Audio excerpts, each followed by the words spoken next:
Alright, good morning everybody. Now, this video is being made because certain things need to be clarified, especially on the situation with the war in Ukraine. And just to set the record straight, in case for any of you are wondering, no, I have not been paid by Russia, the Kremlin, the KGB, or any other known associated organization or entity tied to Russia whatsoever. Sad that I have to say that and explain that fact, but here we are in the modern day. Also, before I begin, war is hell. It's hell. And the fact of the matter is, in every war, there is death, pain, and misery. And we should all have a little sympathy and concern and empathy for everyone who is in its path or involved in its execution. Every casualty of war is a tragedy everyone wishes could have been avoided. And the spilling of patriots' blood, in my view, is a net loss to the world, not just the nation from which it is spilled. And that pain should never be trivialized.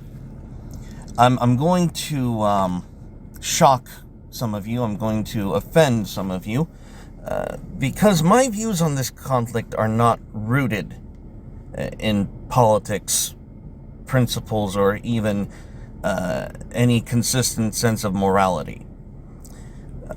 My views on this are actually rooted in a very deep religious conviction and a belief. It's rooted in hope. And my personal hope is always in the establishment and the foundations of the family. I think families are the best way to cure the world's ills and to safeguard against the evils that surround us. And I am a member of the Church of Jesus Christ of Latter-day Saints. I'm a Mormon. And we have a document that I hold as true, that I hold as sacred. It's called the Family Proclamation. And in this proclamation it reads, "We warn that individuals who violate covenants of chastity, who abuse spouse or offspring, or who fail to fulfill family responsibilities will one day stand accountable before God. Further, we warn that the disintegration of the family will bring upon individuals, communities, and nations the calamities foretold by ancient and modern prophets. We call upon responsible citizens and officers of government everywhere to promote those measures designed to maintain and strengthen the family as the fundamental unit of society." Close quote. My views on this conflict are largely formed, as most of you could tell, on this statement, on this ideal.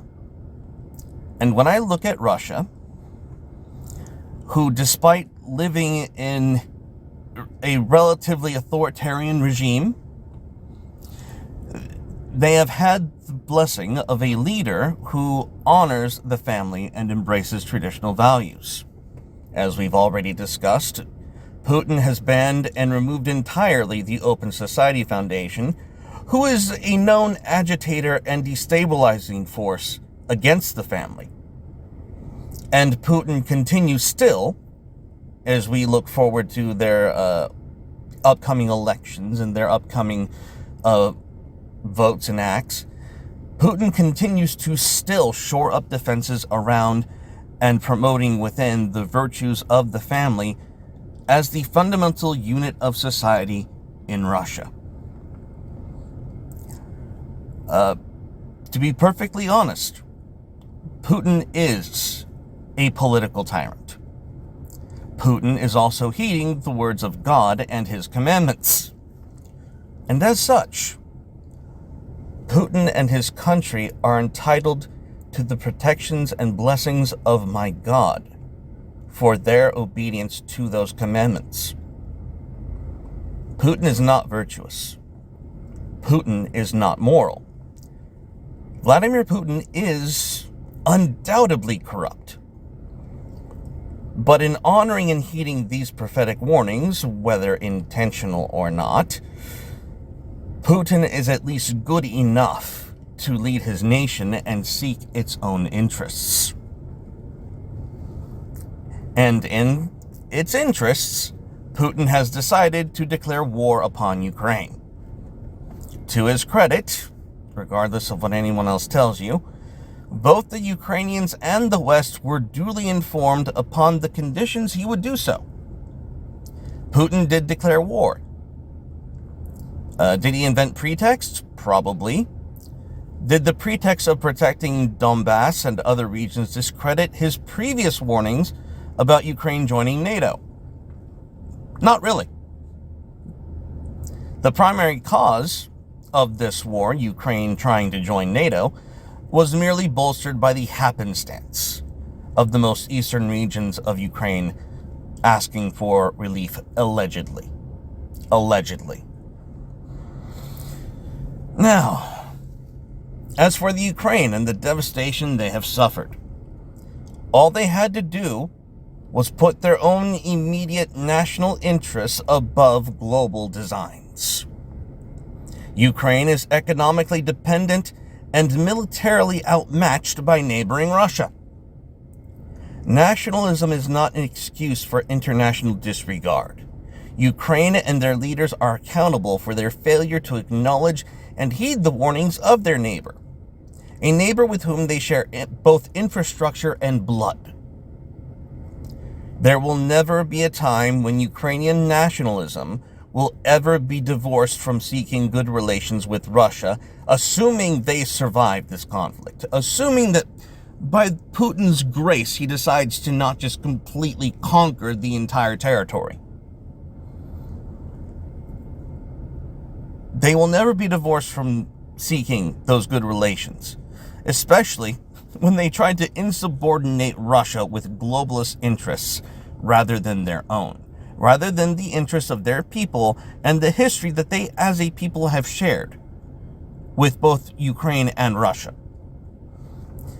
Now, those of you watching this, we find ourselves in an unpopular opinion, and there are those around us who are conflicted, brainwashed, and confused with the many stories and other media coming from and out of this conflict.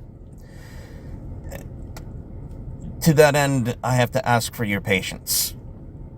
In just under a week, we have seen lie upon lie, exposing Ukrainian propaganda and globalist propaganda.